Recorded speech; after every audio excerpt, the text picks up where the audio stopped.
অনেক দিন ধরে ফ্রিজের বেঁচে যাওয়া মাছ দিয়ে এত সুন্দর একটা রেসিপি দেখে এত সুন্দরভাবে মাছটিকে কাজে লাগাতে পেরেছি, এটা দেখে আমার মা তো মহা খুশি। হ্যালো, আসসালামু আলাইকুম এভরিওয়ান, কী অবস্থা সবার, কেমন আছেন? আশা করি সবাই অনেক অনেক ভালো আছেন। বেশ কয়েকদিন ধরে ফ্রিজে অনেকগুলো মাছ পড়ে আছে। ওই মাছের টুকরাগুলিকে কোনোভাবেই কাজে লাগাতে পারছি না, তাই ভাবলাম ফিশ কাবাব বানিয়ে ফেলি। ফিশ কাবাব বানালে বাচ্চা থেকে বড়রা সবাই অনেক মজা করে খায়। আপনারা কিন্তু অবশ্যই মাছের পিঠের অংশটা নেবেন, এতে কাঁটা একটু কম থাকে। আমার বাসায় ফ্রিজে যা যা পিস ছিল আমি সেগুলি দিয়ে এখানে ফিশ কাবাব তৈরি করে দেখেছি। আপনারা এভাবেও করতে পারেন, আবার মাছের পিঠের অংশটাও নিতে পারেন, এতে কাঁটাটা বাছার ঝামেলা থাকবে না। আমি যেভাবে মাছটা সিদ্ধ করেছি ঠিক একইভাবে সিদ্ধ করলে যত দিনই ফ্রিজে থাকুক এই মাছটা কোনো ধরনের গন্ধ থাকবে না এবং মাছটার টেস্টও আসবে অসাধারণ। এটা দিয়ে একবার কাবাব বানিয়ে দেখুন, কাবাবটার টেস্টও আসবে অসাধারণ। কিন্তু আপনারা অবশ্যই চেষ্টা করবেন ফ্রেশ মাছ দিয়ে ফিশ কাবাব বানাতে। কিন্তু যদি আপনাদের বাসায় এভাবে অনেক দিন ধরে মাছ পড়ে থাকে, সেই মাছকে কাজে লাগাতেও আপনারা এভাবে ফিশ কাবাব তৈরি করতে পারেন। আমি কিভাবে ফিশ কাবাবটা তৈরি করেছি সেটাই আজকে আপনাদেরকে দেখাচ্ছি। তারপর সবগুলো ইনগ্রিডিয়েন্টস একসাথে করে নিয়ে ভালো মতো মেখে নিচ্ছি।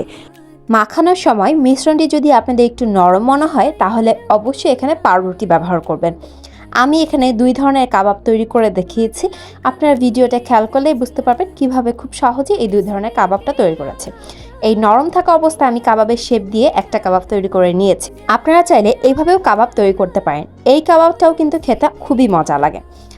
এই নরম থাকা অবস্থায় কাবাবগুলি তৈরি করলে অবশ্যই এই কাবাবগুলি একটু কম তেলে আস্তে আস্তে সুন্দর করে ভেজে নিতে হবে। কিভাবে আমি কম তেলে এই কাবাবগুলি সুন্দরভাবে ভেজে নিয়েছি সেটাই আপনাদেরকে দেখিয়েছি। আপনারা কিন্তু অবশ্যই কাবাবটি শেপ দেওয়ার পর কিছুক্ষণ ডিপে রেখে দিবেন। ডিপে রাখলে কাবাবটি একটু শক্ত হয়ে আসে, এতে ভাজতে আপনাদের সুবিধা হবে। তো খুব সহজেই আমি কম তেলে এই কাবাবটি তৈরি করে নিলাম। আচ্ছা, আপনাদেরকে একটা ট্রিক্স দেখাই। কাবাব যখন তেলে ভাজবেন, উপর থেকে যখন একটু হাত দিয়ে দেখবেন নরম আছে, তাহলে কাবাবটি কিন্তু হয়নি। আর যদি শক্ত হয়ে থাকে অবশ্যই কিন্তু কাবাবটি তখন হয়েছে। আরেকটা কাবাব আপনাদেরকে তৈরি করে দেখাচ্ছে। আপনারা যখন দেখবেন কাবাবটি নরম, কাবাবের মিশ্রণটি নরম, তখন কাবাবের মিশ্রণের মধ্যে একটু বিস্কিটের গুঁড়া দিবেন।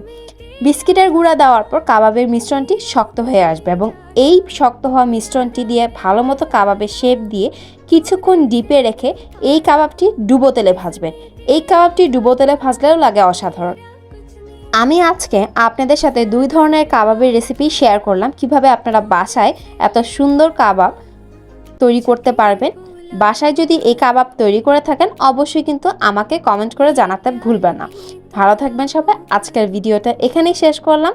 আর নতুন কোন ধরনের ভিডিও আপনারা দেখতে চান অবশ্যই আমাকে কমেন্ট করে জানাবেন। ভালো থাকবেন সবাই, আল্লাহ হাফেজ।